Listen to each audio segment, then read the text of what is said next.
Miguel's world narrowed to the sturdy branches of the ancient kapok tree. Here, nestled amongst its emerald canopy, he found a refuge from the harsh realities below. His home, a cramped shack cobbled together from scrap metal, offered little comfort. It was in the tree he felt closest to his father, a memory now faded by time and grief.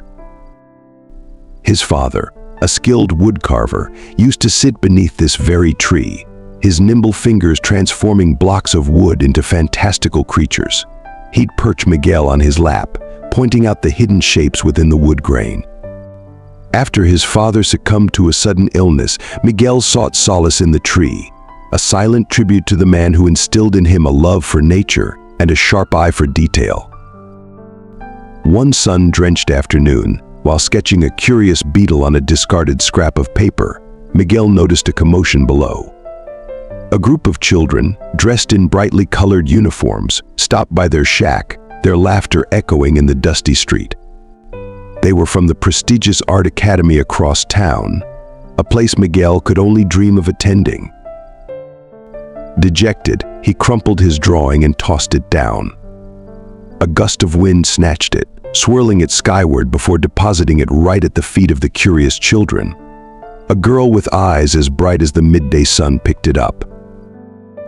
"Wow, this is amazing," she exclaimed, holding up Miguel's beetle sketch. "You captured its detail perfectly." Miguel peeked down cautiously, surprised by the genuine appreciation in her voice.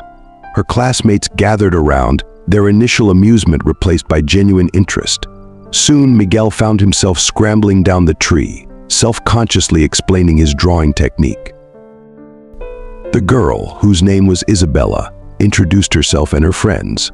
They were visiting the impoverished area for a community art project. Impressed by Miguel's talent, Isabella suggested he come join them. Hesitantly, Miguel agreed. He was apprehensive at first, feeling out of place amidst the confident students with their fancy sketchpads. But Isabella, along with a kind-hearted boy named Mateo, made him feel welcome. Miguel's innate talent shone through, his charcoal strokes creating lifelike portraits of the neighborhood children.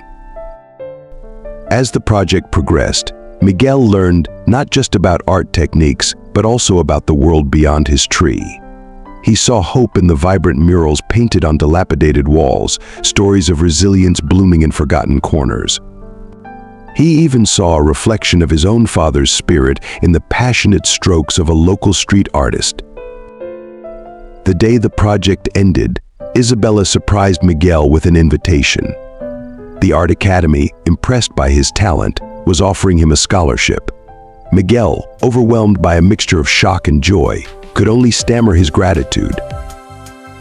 Leaving the familiar haven of his tree was hard, but the promise of a future ignited a spark within him. His mother, filled with pride and a touch of sadness, hugged him tightly. As he walked away, Miguel looked back at the kapok tree, a silent promise etched in his heart to honor his father's legacy and paint a brighter future, not just for himself, but for his community.